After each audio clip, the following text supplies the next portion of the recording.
اللهم صل على سيدنا محمد وعلى آل سيدنا محمد. أعوذ بالله من الشيطان الرجيم. بسم الله الرحمن الرحيم. الحمد لله رب العالمين، والصلاة والسلام على سيد المرسلين وعلى آله وصحبه أجمعين. Rabbi syarah li sadri wa yassir li amri wahlul 'uqdatam min lisani yafqahu qawli. Subhanaka la ilma lana illa ma 'allamtana innaka antal alimul hakim. Wala hawla wala quwwata illa billahil aliyyil azim. Kitab Pati Paridah, muka surat 60, baris yang ke-7 daripada bawah. Baris yang ke-7 daripada bawah. Qala al-muallifu rahimahullahu ta'ala wa nafa'ana bi'ulumihi amin. Istri-istri Nabi, istri-istri Nabi sallallahu alaihi wasallam. Istrinya istri Nabi sallallahu alaihi wasallam, waktu wafat Nabi sallallahu alaihi wasallam, waktu Nabi wafat 9 orang. Jadi ketika Nabi sallallahu alaihi wasallam wafat, isteri Nabi pada masa Nabi wafat 9 orang. Jadi 9 orang ni isteri Nabi sallallahu alaihi wasallam wafat kemudian daripada kewafatan Nabi sallallahu alaihi wasallam. Yang mana isteri Nabi sallallahu alaihi wasallam atas pandangan yang muktamadnya adalah 11 orang. Atas pandangan muktamad 11 orang. Walaupun ada yang menyatakan 12 orang contohnya. Tapi pada muktamad adalah 11 orang. 11 orang ni 2 orang daripadanya wafat terlebih dahulu. Wafat sebelum wafat Nabi sallallahu alaihi wasallam, iaitu Khadijah radhiyallahu anha. Khadijah ni wafat sebelum daripada berlakunya peristiwa Isra' dan Mi'raj. Berlakunya peristiwa Isra' dan Mi'raj. Pada masa tu belum lagi sembahyang puasa lah. Sebab sembahyang difardukan pada malam Isra' dan Mi'raj. Puasa tu difardukan di Madinah. Jadi isteri Nabi yang wafat sebelum Nabi wafat adalah Khadijah radhiyallahu anha. Yang mana Khadijah ni lebih daripada Aisyah radhiyallahu anha lagi. Lebih daripada Aisyah radhiyallahu anha. Kemudian khilaf pula ulama, mana lebih antara Khadijah radhiyallahu anha dengan anak Khadijah, Fatimah radhiyallahu anha. Sebab Fatimah ni adalah bid'atun minni, Nabi kata itu sebahagian daripada aku. Sebab itu anak Nabi sallallahu alaihi wasallam. Timbul pula situ khilaf, mana lebih afdal di sisi Allah antara Khadijah radhiyallahu anha dengan Fatimah radhiyallahu anha. Mak dengan anak tu lah. Sebab Fatimah radhiyallahu anha adalah bid'atun minni, kata Nabi, sebahagian sejuzuk daripada aku. Sebab adalah keturunan anak Nabi sallallahu alaihi wasallam. Yang mana Khadijah meninggal sebelum daripada Nabi SAW dan seorang laginya Zainab Ummul Masakin, digelar dengan Ummul Masakin, ibu pada orang miskin. Zainab ni isteri Nabi SAW ni, dia sangat apa, dermawan. Ni hak Zainab Ummul Masakin. Hak ni kalau dalam kitab sejarah akan bicara lah secara terperinci seorang daripada isteri Nabi sallallahu alaihi wasallam. Jadi wafat sebelum Nabi 12 orang.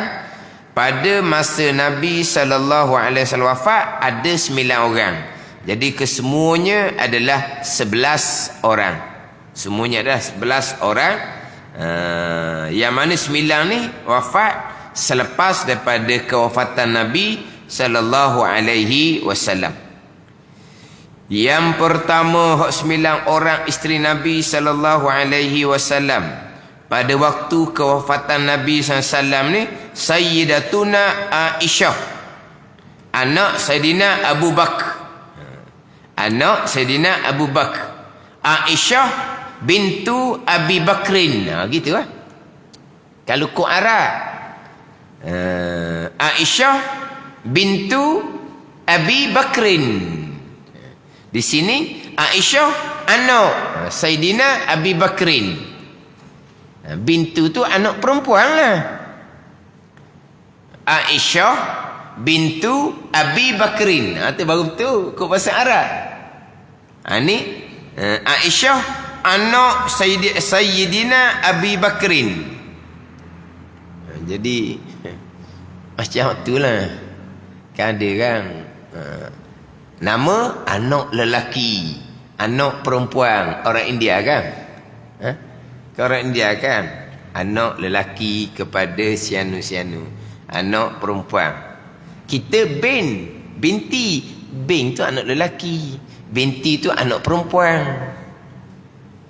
Ibnun anak lelaki, bintun anak perempuan. Kita pun bin tu anak lelaki.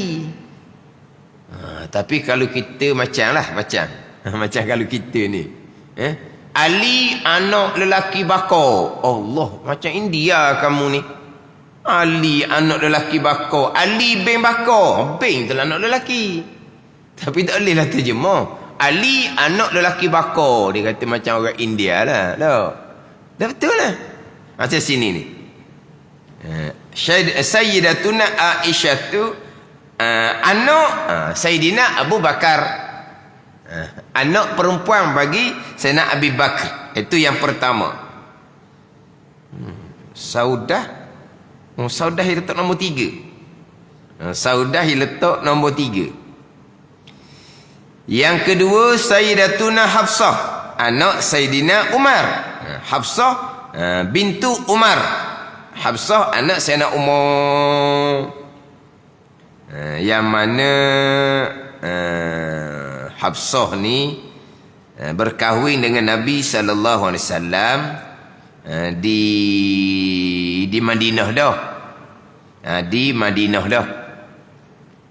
Adapun Aisyah radhiyallahu anha itu berkahwin dengan Nabi di Mekah lagi. Di Mekah laginya.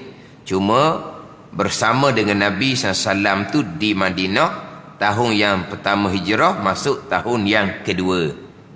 Tapi berkahwin dengan Nabi itu di Mekah ketika umurnya 6 tahun. Umur 6 tahun berkahwin dengan Nabi sallallahu alaihi wasallam. Kemudian bersama dengan Nabi di Madinah tahun yang pertama, masuk tahun kedua hijrah, umur Aisyah 9 tahun. Maknanya pada masa wafatnya Nabi sallallahu alaihi wasallam, Aisyah umurnya 18 tahun. Aisyah radhiyallahu anha wafat umurnya 63 tahun. Aisyah radhiyallahu anha wafat, umur Aisyah 63 tahun. Masa Nabi sallallahu alaihi wasallam wafat, umur Aisyah radhiyallahu anha 18 tahun. Aisyah dia wafat, umur Aisyah tu sendiri. Kita maklumlah umur Nabi masa Nabi wafat 63. Umur Aisyah pun 63 ketika Aisyah radhiyallahu anha wafat. Jadi antara Aisyah dengan Hafsah ni, Aisyah lah dahulu sebab dia berkahwin Nabi di Mekah. Yang ketiga Sayyidatuna Saudah anak Zam'ah. Hak ni lah hak isteri Nabi sallallahu alaihi wasallam selepas daripada Khadijah radhiyallahu anha. Ini isteri Nabi yang kedua. Yang mana Saudah ni dia agak gemuk sedikit. Kemudian apabila Saudah ni tua, giliran Saudah diberi pada Aisyah radhiyallahu anha. Tapi isteri Nabi yang kedua adalah Saudah. Aisyah yang ketiga.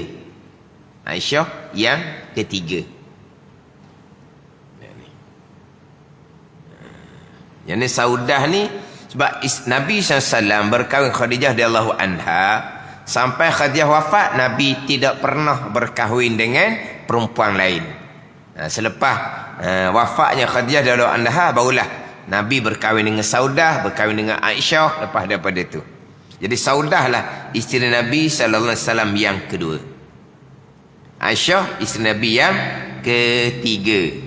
Ini yang masyhur. Dan satu-satunya isteri Nabi SAW yang belum berkahwin ketika berkahwin dengan Nabi SAW. Hak Nabi berkahwin anak dara hanya Aisyah radhiyallahu anha seorang sahaja. Pandai ni. Hak lain tu semuanya pernah berkahwin sebelum berkahwin dengan Nabi sallallahu alaihi wasallam.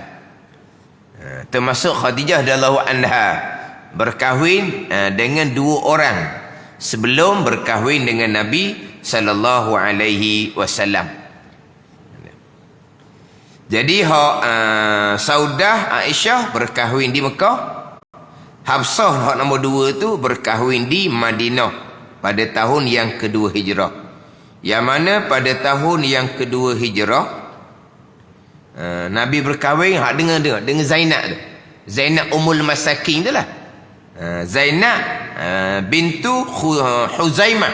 Nama Zainab tu Zainab bintu Huzaimah.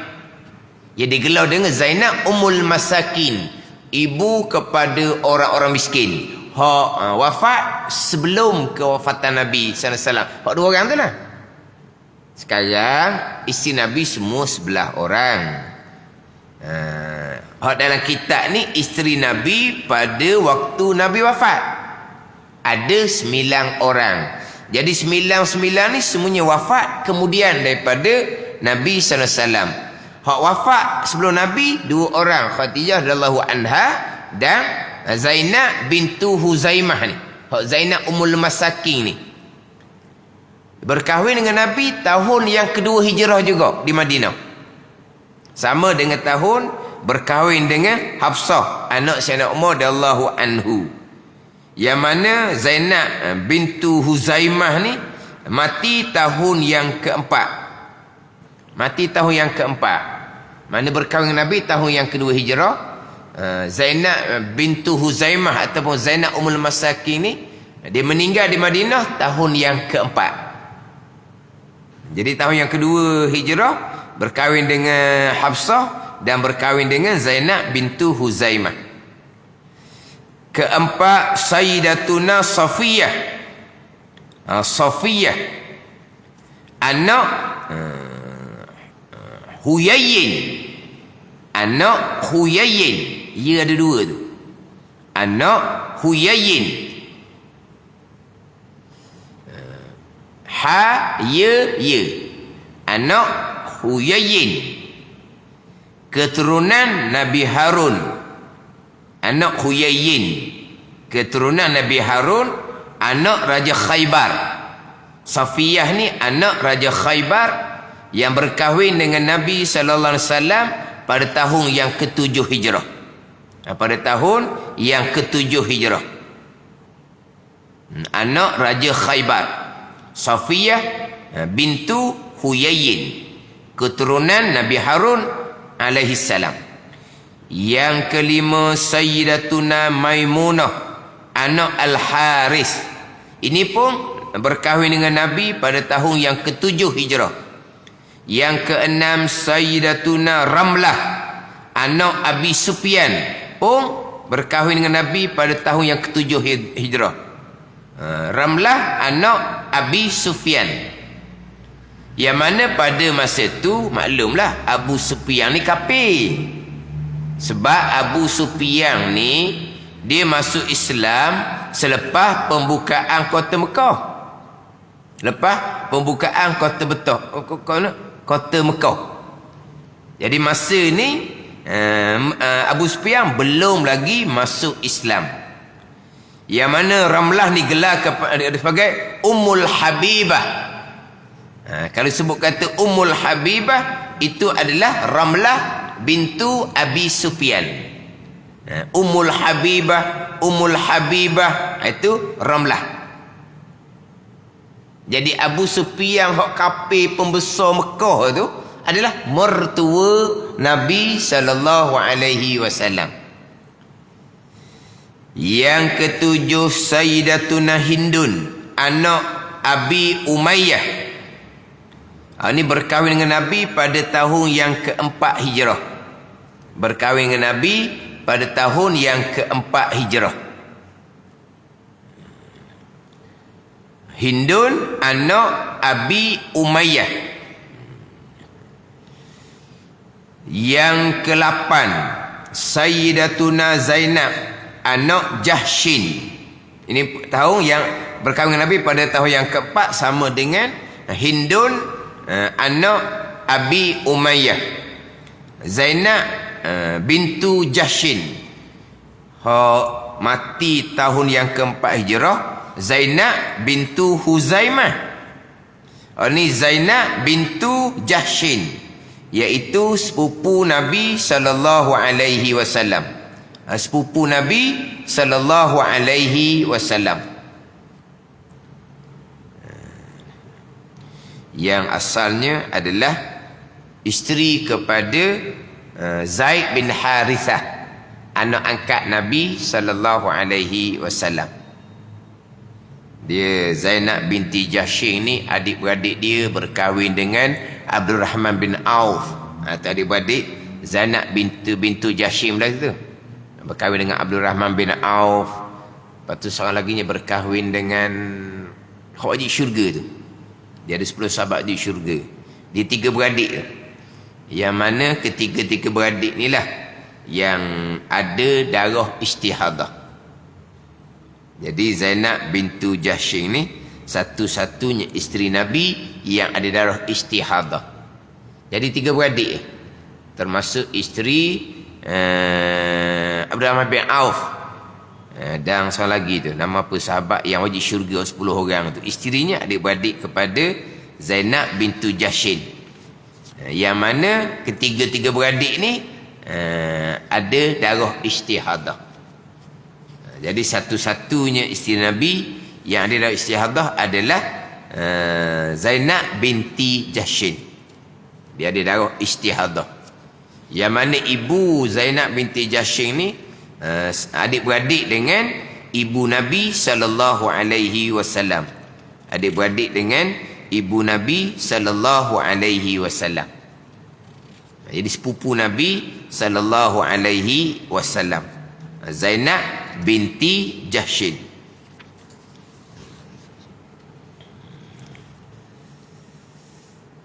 Sahabat yang wajib syurga tu, isteri pada Talhah bin Abdillah, isteri pada Talhah, adik-beradik kepada Zainab binti Jahshin yang ada darah istihadah. Jadi Zainab binti Jahshin ni berkahwin tahun keempat Hijrah, sama dengan Hindun anak Abi Umayyah yang ketujuh tu. Hindun anak Abi Umayyah itu digelar sebagai Ummu Salamah. Ummu Salamah tu Hindun bintu Abi Umayyah, itu Ummu Salamah. Ramlah tu digelar dengan Ummul Habibah. Hindun anak Abi Umayyah digelar sebagai Ummu Salamah, yang berkahwin pada tahun yang keempat Hijrah. Kemudian ada yang menyatakan tahun yang kelima Hijrah Nabi berkahwin dengan Rihanah. Tetapi kata setengah ulama, bercerai dengan Nabi sebelum lagi bersama dengan Nabi sallallahu alaihi wasallam. Kesembilan, Sayyidatuna Juwairiyah anak Al-Haris. Ni hak berkahwin dengan Nabi pada tahun yang kelima Hijrah. Jadi Aisyah, Hafsah, Saudah, Safiyah, Maimunah, Ramlah, Hindun, Zainab dan Juwairiyah. Ini nama-nama biasa tau. Kita orang Melayu ni. Juwairiyah, dulu-dulu lah. Ramlah, Maimunah, Safiyah, orang dulu. Maimunah, Hindun, Zainab. Tapi gitulah. Maimunah jadi Munah. Tahu? Maimunah, Munah lah dulu. Ramlah, Melah tau. Jadi Maimunah, comel. Jadi Munah. Tapi hak nama-nama ni memang nama hak panggilan orang dulu-dulu. Aisyah, Hafsah, Saudah, Safiyah, Maimunah, Ramlah, Hindun, Zainab, Juwairiyah.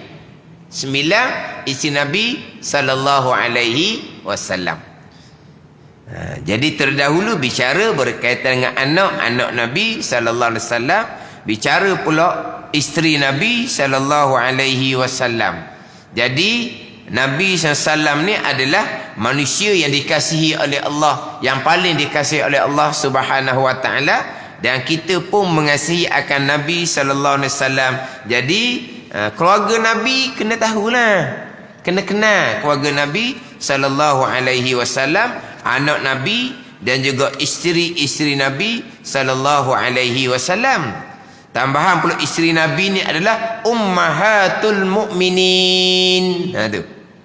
Isteri-isteri Nabi ni ummahatul mukminin. Ibu-ibu kepada sekalian orang yang beriman. Ummahatul mukminin. Ibu pada sekalian orang beriman. Jadi kena kenal lah. Kita sebagai orang beriman kena kenal siapa ibu kita. Ibu, isteri Nabi ni ibu-ibu kepada sekalian orang beriman. Hak nama-nama ni boleh kata kenal lah kitanya. Tahu? Cuma nak bilang susung tu, nak cukup 9 ni payah juga.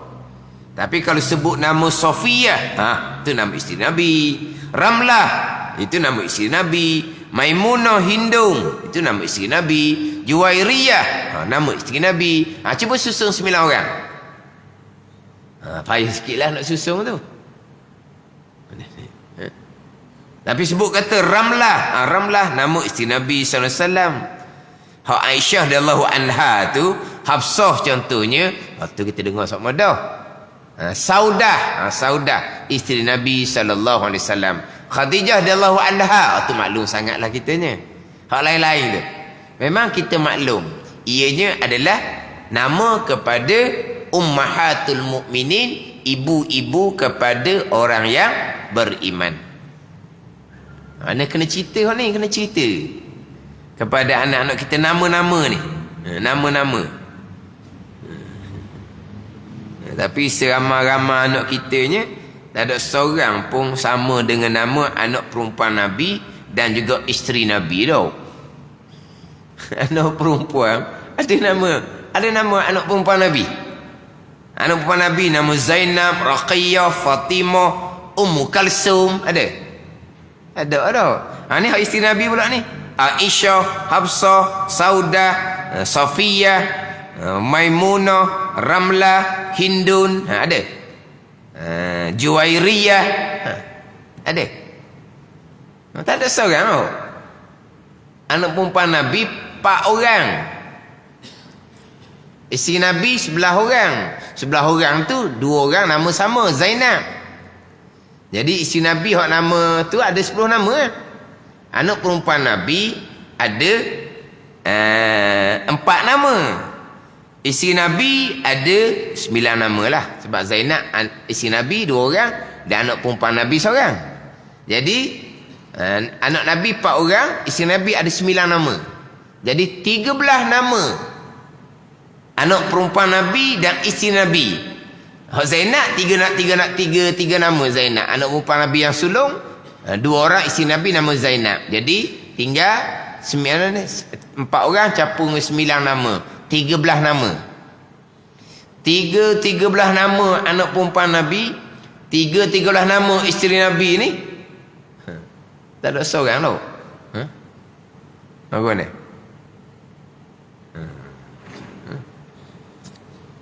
Dok, kita ni kadang-kadang kurang didedahkan.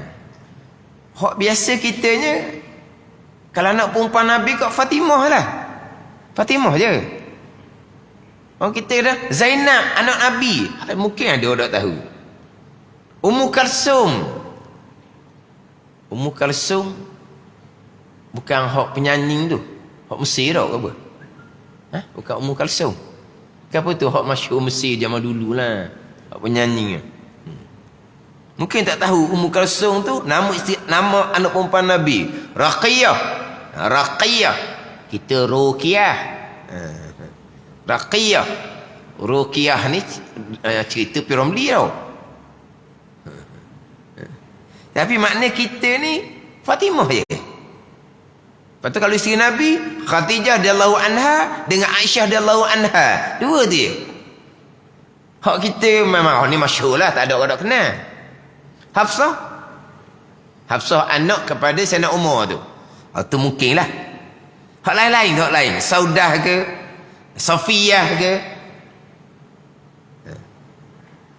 Kalau tidak didedahkan, tak perasan tu.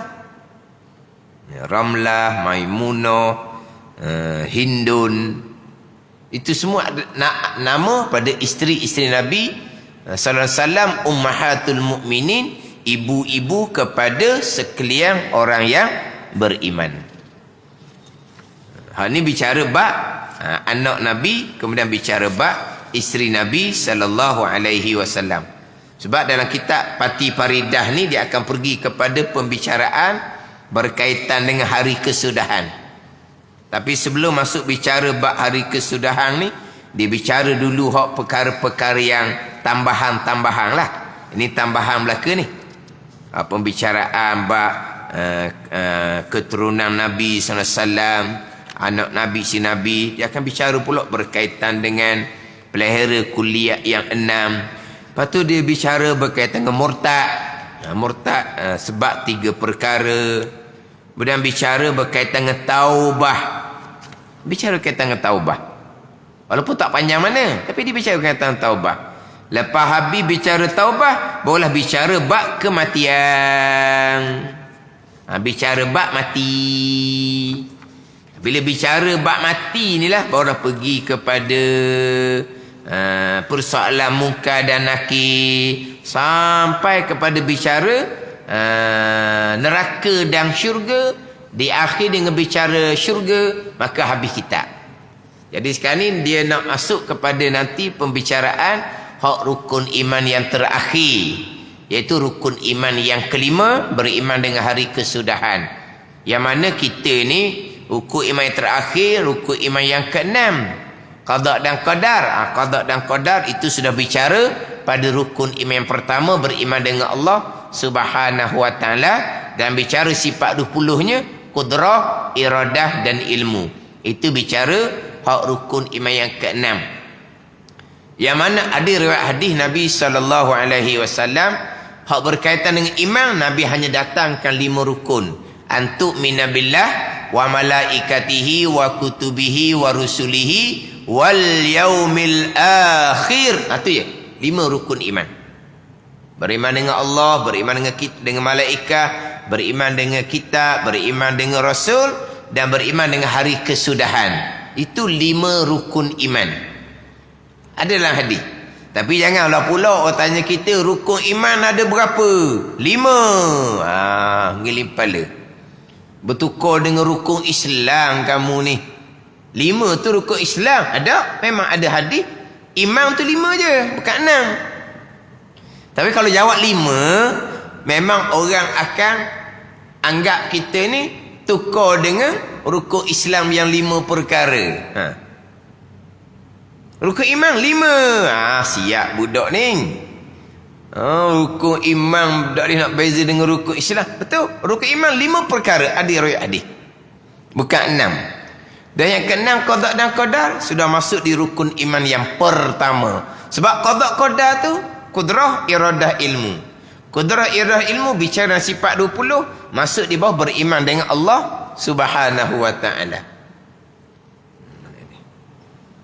Jadi qada qadar lepas dah bicara, jadi di hujung kitab Pati Parian akan bicara berkaitan dengan rukun iman yang terakhir, itu rukun iman yang kelima, beriman dengan hari kesudahan. Pelihara hukuman Allah. Pelihara hukuman Allah. Pelihara hukum hakam daripada Allah Subhanahu wa taala. Pelihara, kalau hukum tu wajib, wajib kita pelihara. Kalau hukum tu sunat, sunat kita pelihara. Mana pelihara hukuman Allah? Yang wajib dikerjakan, hukum Allah yang haram ditinggalkan. Itu maksud pelihara hukuman Allah. Pelihara akan sekalian hukum hakam Allah Subhanahu wa taala. Wajib atas tiap-tiap wajib di atas mukallaf. Wajib di atas mukallaf. Mukallaf ni orang yang ditaklifkan syarak, orang yang diberati syarak. Diberatilah. Diberati pada buat, diberati pada tinggal. Diberati pada buat 2, wajib dan sunat. Diberati pada tinggal 2, haram dan makruh, atau taklif. Taklif berat. Orang ni berat pada buat, ini berat pada tinggal. Siapa yang ditaklifkan ini berat? Orang yang baligh serta berakal. Orang baligh serta berakal. Kanak-kanak tak ada taklif, tak ada kewajipan. Kadang-kadang tak ada syarak berarti pada buat, syarak berarti pada dia, tak ada. Kalau yang belum baligh, tak ada kata yang belum baligh ni wajib sembahyang, tak ada. Yang wajib, yang ditaklifkan, yang diwajibkan atas ibu bapa, latih anak bersembahyang. Tu bukan taklif atas anak. Anak tak ada berarti syarak sebab dia belum baligh. Yang mana anak 7 tahun ke atas, hak perintah-perintah wajib kita kena berhati atas mereka. 7-8 tahun kita wajib dah kena suruh tutup aurah. Kena kira wajib atas kita suruh tutup aurah. Anak perempuan lah terutamanya. Anak lelaki mudah je, anak perempuan. Anak lelaki jangan pergi pakai kain pendek dah. Tak boleh pakai kain pendek dah. Bila umur 7 tahun ke atas, ni hukum atas ibu bapa. Taklif hukum tak kena atas budak. Taklif hukum berarti hukum kena atas ibu bapa. Macam mana ibu bapa dahulu? Siapa ada jahannam? Bukan lelaki pakai kain pendek, perempuan pakai skirt atas daripada lutut. Bukan gitu? Atau panggil generasi apa tu? Panggil generasi apa? Dia jahannam. Memanglah lelaki tu pakai seluar pendek. Budak perempuan pakai skirt. Skirt atas dia lutut, bukan bawah dia lutut. Mana peha sepeng lah. Pandai peha sepeng. Bukan lutut sepeng. Kita panggil lutut sepeng tau. Pada sepeng. Lutut terbuka tu lah sepeng orang panggil. Bukan lutut sepeng. Peha sepeng. Umur 6 tahun. 6 tahun umur 12 tahun dah umur. 12 tahun dah umur. Zaman dulu betul, kalau menengah luar pendek lagi. Tu saya tak sempat lah. Kalau dia jahannam luar pendek, masa saya tu jahannam luar pendek lagi. Dia jahannam budak perempuan pakai skirt atas dia lutut lagi. Tahun sayanya. Tapi kalau menengah tu, pakai luar panjang dah lah. Kalau dulu benar, kalau menengah pakai luar pendek lagi orang lelaki tau. Kau kena? Haji, dah budak puang, dia kata satu pakai macam mana? Masa budak lelaki pakai seluar pendek, kalau menengok, budak perempuan pakai macam mana? pakai skirt bawah dia lutut? Ke pakai kain labuh? Sekarang kalau mendengar budak lelaki pakai kalau pendek lagi zaman dulu.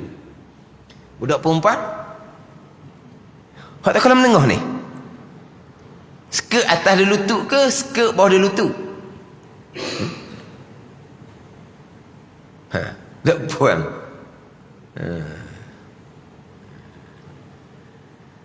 Dia jahannam pakai skirt lagi zaman dulu lah.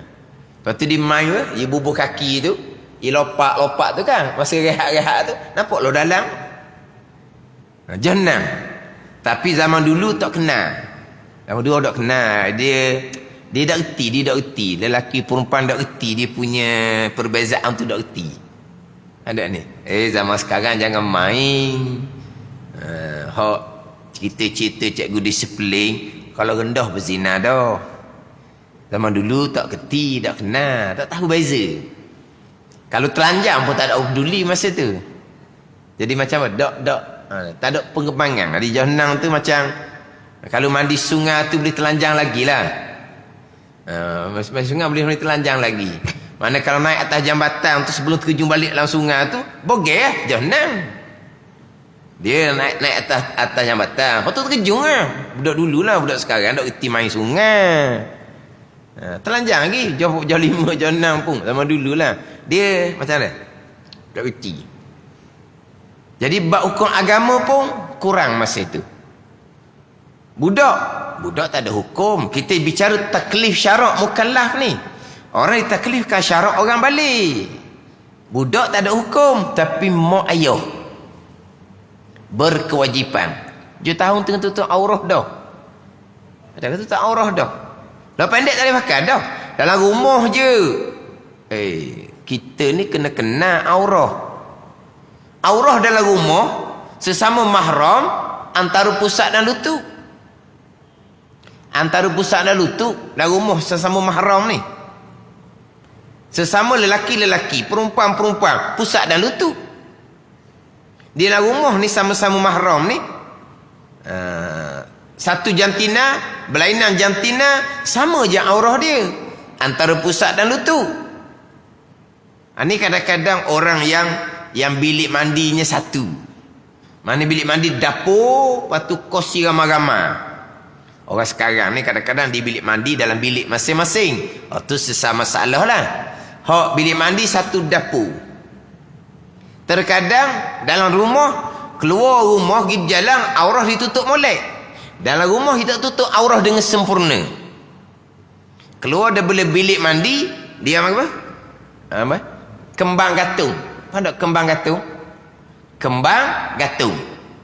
Ada kembang gantung. Zaman dulu lah. Belikan kembang gantung. Zaman dulu. Suka je. Zaman sekarang dia tak? Orang belikan kembang gantung. Zaman dulu belikan kembang gantung. Sekarang ni orang kembang gantung atas petah. Sekarang ni orang kembang gantung atas petah. Kata petah tu kembang gantung tadi atas petah telanjang tu. Orang sama dulu memang belikan kembang gantung.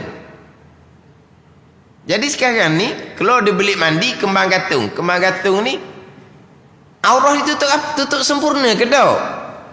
Itu tutup sebelah atas yang bukan aurah. Peha-peha terbuka itu haram. Dalam rumah tu hak laki-laki tak ada belaka dah keluar. Hak ada sama-sama perempuan, ada mak, ada anak perempuan. Perempuan sama perempuan antara pusat dan lutut. Peha aurah haram dibuka. Bukan ke tak ada anak lelaki. Bukan ke tak ada menantu lelaki mahram. Dalam rumah ni hanya ada mak, anak perempuan, menantu perempuan. Okeylah, peha buka okeylah. Siapa ajar gitu? Sebab aurah sesama mahram, aurah sesama perempuan, aurah sesama lelaki, antara pusat dan lutut. Peha tu aurah, buka peha haram. Keluar rumah tutup molek depan lelaki ajnabi, tutup aurah. Dalam rumah buka aurah tak sedar. Dia pakai tuala kecil, peha terbuka. Haram hukum dia. Sebab itu aurah. Kalau dia pakai tuala besar, dia tutup atas sampai ke lutut. Kalau tuala besar, kalau tuala kecil, akhirnya dia tutup yang bukan aurah, dibuka hak aurah. Peha aurah dibuka, haram. Atas tu bukan aurah, ditutup. Hak atas tu bukan aurah. Tuala kecil, pakai macam orang lelaki pakai lah, antara pusat dan lutut. Hak atas tu, itu bukan aurah tu. Kalau zaman-zaman dulu lah, zaman-zaman dulu, hak nek-nek itu kita boleh main je atas tu, dia tak marah pun. Apa zaman dulu lah, dia panggil kopek lanjut pun. Zaman dulu, dia tak pakai kain, dia gobek, apa tak? Siri-siri, dia gobek hak atas tu, tak apalah, nak main-main je. Itu bukan aurah. Kerana ingat ke aurah atas tu? Tidak, aurah antara pusat dan lutut. Tapi jangan nak tutup atas tu, ada menantu lagi, menantu tengok. Kerana mokmu keluar hak atas tak tutup. Budak tahu ke? Hak atas tu bukan aurah. Adabnya mana? Adab. Adabnya mana? Tapi aurah bukan. Atas tu bukan aurah. Oh lagilah menantu pelik mokmu ni mok mertua. Pelik mokmu ni pakai kain saja ni, baju ni atas tak tutup ni. Tapi itu bukan aurah. Apa aurah?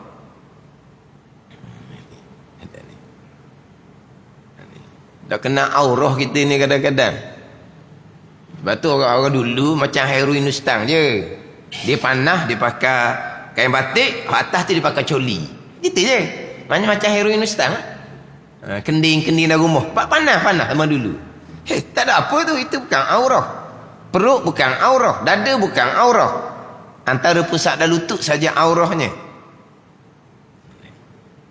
Jadi dalam rumah sekalipun, umur je tahun kata tak boleh dah nak buka antara peha, antara pusat dan lutut. Itu aurah.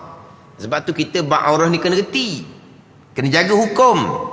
Hak ni saya sentiasa peringat, kita berkhidmat jaga orang tua yang uzur. Pahala besar tu, khidmat jaga tu uzur. Tapi ingat baik, ada aurah masa kita jaga dia. Masa kita nak mandikan dia, pada masa kita nak istinjakkan dia, pada masa kita nak pakai paper dia, pada masa kita nak pakai pakaian dia, wajib kena tutup molek antara pusat dan lutut. Jangan dedah gitu. Dia dah bilik mandi, hanya bulak betul, tidak macam baby. Tak ada baby. Baby tu baby tanya bulak. Dia orang tua ni. Aurah tu adalah apa? Aurah tu adalah maruah dia. Itu maruah orang tua kita. Dia letak dalam bilik mandi tu, dia letak telanjang je. Tak apa, dia kata mak puan buat, ayah hak laki buat. Mak ni hak puan buat, hak laki buat ke, sama je aurah dia antara pusat dan lutut. Ayah ni hak anak laki buat ke, anak perempuan buat ke, sama je aurah antara pusat dan lutut, tak ada beza. Cuma kalau mak hak puan buat, kurang sikit kekok. Ayah hak laki buat, kurang sikit kekok. Tu je, aurah dia sama. Bukan bila mak anak perempuan buat, menantu perempuan buat, boleh telanjang. Dah kena ambil kain bakai apa tutup antara pusat dan lutut. Nak istinja wajib kena berlapik, kena pakai sarung tangan. Bukan geli ni. Allah, kamu masa kamu budak, mak kamu basuh berak tak pakai sarung tangan. Kamu basuh berak mak pakai sarung tangan, tidak boleh sentuh kawasan aurah tanpa berlapik. Wajib kena pakai sarung tangan. Bukan masalah geli kepada tahi, bukan. Sebab itu kawasan aurah masa nak istinja, nak basuh berak tu. Ni hukum hakam kena jaga. Khidmat kepada orang yang uzur, pahala yang sangat besar. Ada dia. Itu ganjaran syurga. Tapi kena jaga hukum hakam. Memang agak sulit sikit. Masa nak pakai pamper, payahlah. Kena tutup. Ambil kain batik lepas ke, tuala besar ke. Bagi kita nak pakai pamper ni, bukan kata nak pakai pamper jadi telanjang, nampak peha dia. Jangan. Ni kadang-kadang pakai pamper depan orang ramai-ramai, duk tengok pakai pamper. Anak pun tengok, cucu pun tengok, nampak peha. Bukan gitu. Kita ingat orang tua tu tak ada aurah. Aurah tu satu maruah yang besar kepada mereka. Orang tu tak kata apa dah, dia senyap je. Ni kita hak khidmat jaga hukum boleh. Ada orang dia buat macam bebas gitu je, macam tak ada hukum, macam tak ada aurah. Payah nak buat kerja, nak pasak, nak pakai paper. Payah kalau kita dak buka gitu. Kena usahakanlah. Memang payah sikit. Sebab kita nak tutup kain tu, baru nak pasak paper, memang payah sikit. Tapi wajib kena buat seumpama tu. Terbuka, tu bukan sengaja. Tutup segera. Masa kita nak pakai paper tu kan, mari-mari tu terbuka. Tutup segera, tak berdosa tu sebab kita bukan sengaja. Kita tutup dah tapi pusing punya. Jadi terbuka. Atau tak apalah. Tapi jangan buka gitu. Ni acak kali dah saya terpandang. Dia jaga orang tua dia, aurah dia tak jaga. Dia buat bebas gitu je. Antara pusat dan lutut. Jadi masalah kata anak belum balik sekalipun, antara pusat dan lutut. Tapi mereka tak ada taklif, tak ada berat syarak. Tapi taklif atas ibu bapa. Latih. Taklif kenapa? Syarak memberati pada buat, wajib dan sunat. Syarak memberati pada tinggal, haram dan makruh. Cuma berat pada buat, hak wajib putus. Hak sunat berat pada buat tapi longgar. Tinggal tak berdosa tapi rugi besar. Hak haram berarti pada tinggal, hak ni putus, kena tinggal. Hak makruh tinggal tapi tak putus. Kalau tinggal tidak janji seksa tapi rugi. Dia gitu. Dia panggil taklif syarak. Orang yang ditaklifkan dia panggil mukallaf. Orang yang diberati syarak. Orang yang balik serta berakal. Mukallaf. Mukallif yang memberati syarak Allah Taala. Mukallaf kita orang yang balik serta berakal. Mukallif yang memberati syarak Allah Subhanahu wa taala. Wajib di atas mukallaf mengerjakan barang yang tuan fardu ke atasnya dan tidak kerja sekian perkara dilarang ke atasnya dan tidak kerja, bukan meninggalkan sekalian perkara yang dilarang ke atasnya, bukan meninggalkan, tidak kerja. Apa ni? Tidak kerja ni pantang.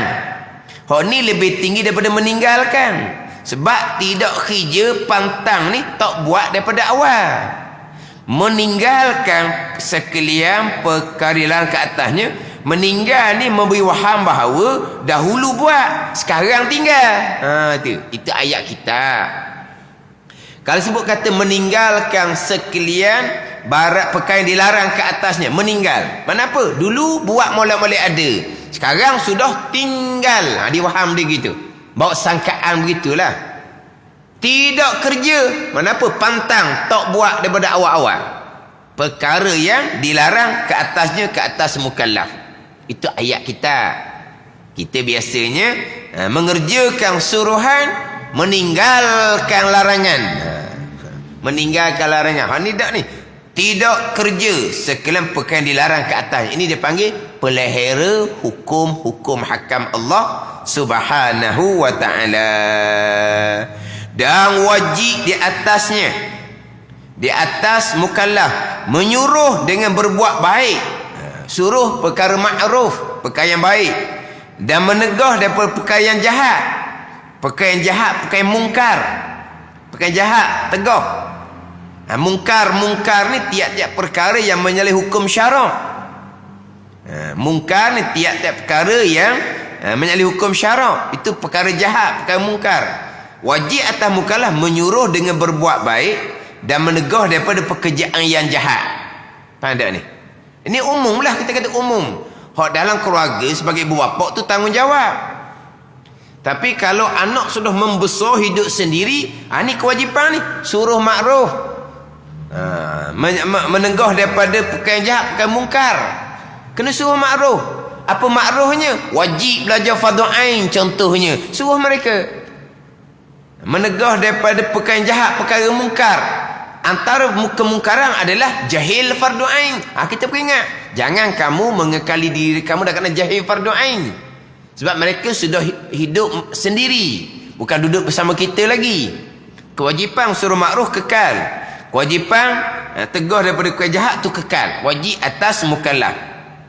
Cuba tengok sikit di hujung kitab ni. Walau kejahatan seperti ia kerja pun. Walau kejahatan yang wajib mukallaf ni teguh, seperti ia kerja pun. Padahal ia kerja pun, dia buat juga. Mana ni? Dan wajib ia teguh. Orang bercuri. Orang mencuri lah. Dan wajib ia teguh orang bercuri walaupun ia sendiri tengah bercuri sekalipun. Curi dua orang, mu jangan curi. Dia nak bahang dia seorang. Kau nak kira. Sekarang ni wajib cegah perkara mungkar, perkara jahat. Sekalipun kejahatan tu seperti ia kerja pun, dia buat juga. Tapi tetap wajib cegah. Dan wajib ia tegah orang bercuri. Kalau kata berjudi, jabah tak? Bercuri, walau ia seseorang sendiri sedang bercuri sekalipun, tetap wajib kena dicegah kawan dia daripada mencuri. Maksud apa tu? Kalau dia tidak cegah, dia ada dua dosa. Pertama, dosa kerana mencuri. Yang kedua, dosa kerana tidak mencegah kawannya daripada mencuri. Sama-sama minum arak. Jangan minum arak kamu. Dia tengah mabuk. Orang pun tengok. Dia mabuk berat daripada orang lagi. Dia nak cegah kawan dia daripada minum arak. Wajib tetap wajib. Wajib tetap wajib.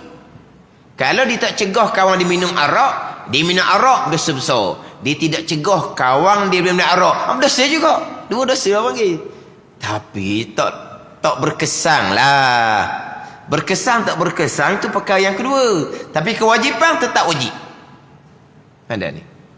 Contoh-contoh. Dianya aurah tidak tutup dengan sempurna. Dia pergi nasihat kawan dia, tutup aurah. Orang pun tengok, dia tudung tak pakai. Nak bicara orang pakai tudung. Itu satu kewajipan yang lain. Dia pakai tudung, satu kewajipan yang lain. Dia suruh makruh, satu kewajipan yang lain. Dia cegah mungkar, satu kewajipan yang lain. Tetapi kalaulah perkara yang kita nasihat, kita tak buat.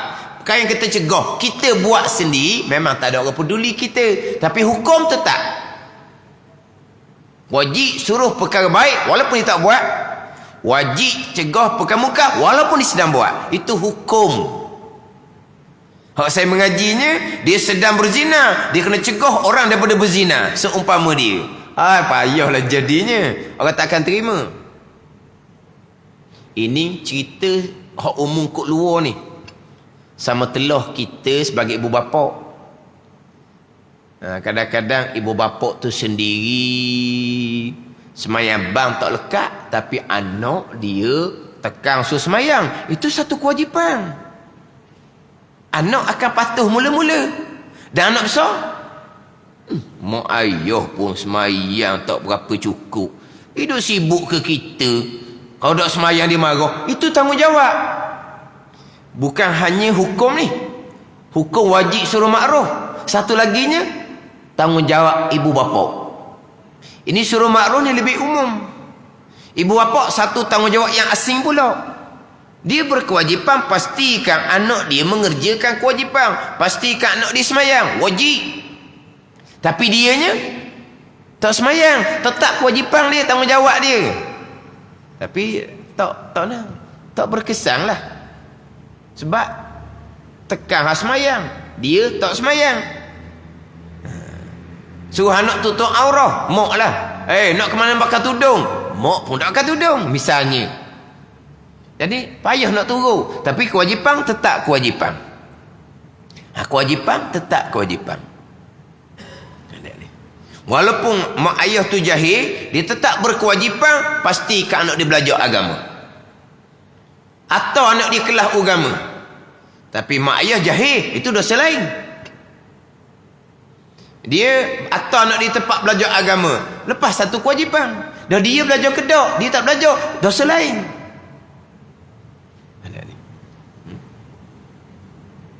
Dan ada orang beranggapan Ibu bapa seumpama ni nak menjadikan anak sebagai saham dia, saham akhirah dia. Dia amal ibadat tak buat. Dia suruh anak dia belajar agama, suruh anak dia buat amal ibadat, saham dia. Oh, jadi anak dia jadi saham dia lah. Dia tak buat amal pun. Dikatakan seumpama tu. Itu tanggungjawab ibu bapa. Dan memang anak yang berilmu dan beramal memang saham dia sungguh. Walaupun dia tu amal ibadah dia buat tak buat, itu dia dosa yang lain. Sebab kadang-kadang kan adik ibu bapa dia belajar dunia tinggi-tinggi sampai ke mana-mana. Anak-anak dia suruh belajar agama. Jadi orang pesak, kamu belajar CJ tinggi-tinggi, kehidupan dunia kamu terjamin. Anak-anak kamu atau belajar agama, kehidupan tidak terjamin. Jadi dia memaksakan anak untuk belajar agama untuk menjadi saham kepada dia hari akhirat, sebab dia dahulu belajar ilmu dunia sahaja. Itu tanggungjawab ibu bapa walaupun dia jahil agama. Mana orang persoalan ibu bapa belajar dunia setinggi-tingginya, gaji besar, pangkat besar, hidup senang, dunia terjamin, tapi anak dia atau madrasah. Lepas tu tak terjamin anak-anak. Kenapa ibu bapa buat gitu? Dia mangsakan anak supaya anak jadi saham akhirah. Ada baca ceramah gitu. Dia mangsakan anak, dan kadang anak gelap masa depan dunia untuk apa? Untuk mak ayah selamat hari akhirah. Tanggungjawab mak ayah gitu. Kewajipan mak ayah gitu. Dan memang akan jadi saham untuk hari akhirah. Tapi memang itu kewajipan mak ayah. Walaupun mak ayah jahil sekalipun, dia wajib kena pastikan anak dia belajar agama. Tapi janganlah mak ayah kekalkan jahil, kena belajar samalah. Hak dia belajar tu kewajipan lain. Hak dia pastikan dia belajar agama, kewajipan lain. Walaupun dia tak belajar sekalipun, tetap dia wajib pastikan anak dia belajar. Walaupun dia tak semayang sekalipun, dia wajib pastikan anak dia cukup semayang. Tapi kalau diri sendiri tak buat, mana anak mula-mula turutlah sebab anak takut lagi. Bila anak besar, dia akan ungkit lah. Oh, sedap suruh orang semayang, dia tak semayang, contoh. Ada ibu bapa, jadi pastikan anak dia semayang. Nak balik semayang dulu di sekolah, tapi dia tak semayang. Ada seumpama tu.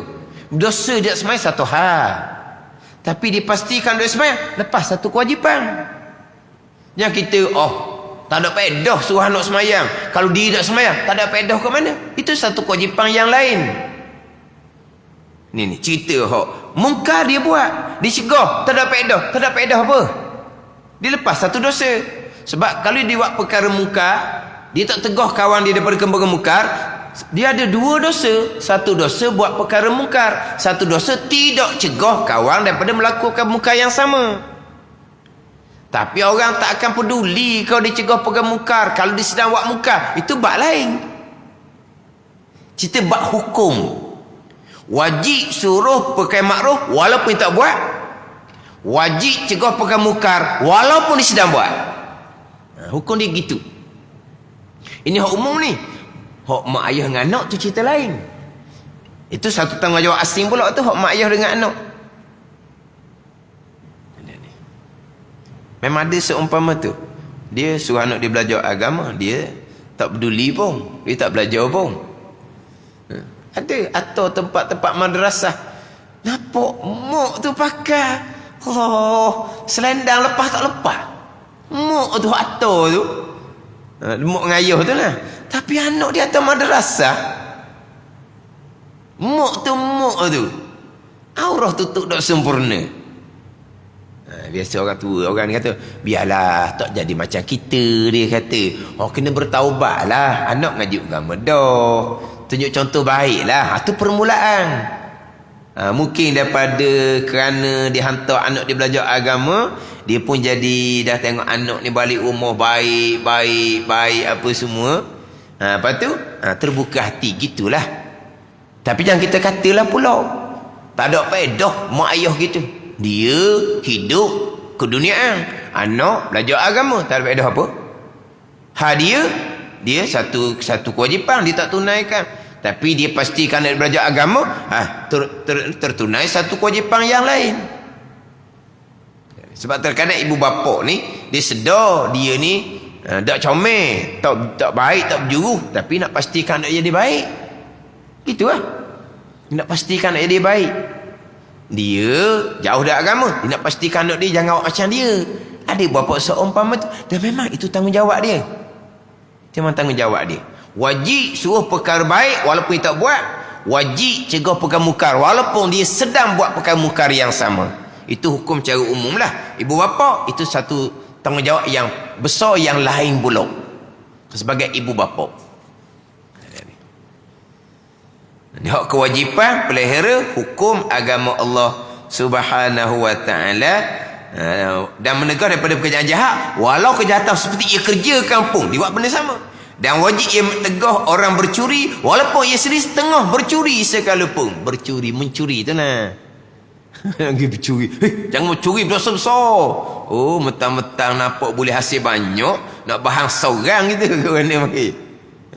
Pelik lah dia minum arak. Dia cegah kawan dia minum arak. Dia berjudi. Jangan berjudi, haram dosa besar. Terajang dia orang ah. Oh, dia berjudi. Lepas tu kawan dia sedang berjudi dengan dia, dia suruh berhenti. Mana tu? Ini bicara hukum. Ini bicara hukum.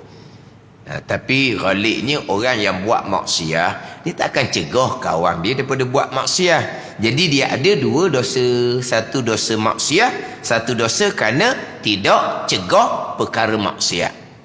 Padahal tidak cegah perkara maksiat, kita berkuasa, ada keupayaan cegah dengan tindakan, cegah dengan perkataan, kita tak buat. Itu satu dosa yang lain. Ghaliknya gitulah. Orang buat maksiat ni ada dua dosa. Satu dosa maksiat yang dilakukan sendiri, satu dosa laginya dosa kerana tidak mencegah perkara maksiat. Ada dua dosa. Ini hak ghalik dia lah. Kalau dia cegah tu bagi pelik pula bagi orang ni. Sebab apa? Sebab dia buat perkara maksiat sama. Ini bicara hukum. Tetap wajib suruh perkara baik walaupun dia tak buat, dan wajib cegah perkara mungkar walaupun dia sedang buat perkara mungkar yang sama. Peliharakan kuliah yang 6. Kuliah yang 6. Kuli. Beberapa perkara dibangsa kepada sekalian. Yang mana tercabang di bawah tu beberapa hukum yang banyak. Wajib pelihara agama. Wajib pelihara diri. Wajib pelihara akal. Wajib pelihara nasab keturunan. Wajib pelihara kemaluan ni maru'ah. Wajib pelihara harta. Ini wajib pelihara 6 kuliah. Pelihara agama, pelihara diri, pelihara akal, pelihara nasab keturunan, pelihara kemaluan, pelihara maru'ah. Dan yang keenamnya pelihara harta. Ini 6 kuliah yang wajib atas kita pelihara. Hak paling besarnya adalah pelihara agama.